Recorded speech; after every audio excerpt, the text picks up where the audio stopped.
So guys, nandito tayo sa part ng Alwapa, may Philippine food. So ayan, mga produkto ng Pinas. So mag-spaghetti pababa si Aldrin Nation, ayan. Sama natin si Ate Jenaline, yan, si Rudolph. Yan, so pagluluto ko siya ng spaghetti pababa this time. Next time yung pataas. So meron din mga eggnog, may boy bawang, ayan, oh. From Regent. Corn beets, wow, dami.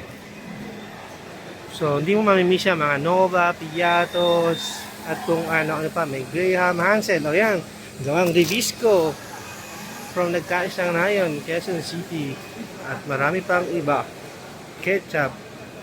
So, ito na po yung ating bibilin, Del Monte, Filipino style, spaghetti. So, yun lang guys, update natin. Wala dito sa Al Wafa Supermarket sa Dammam, Saudi Arabia.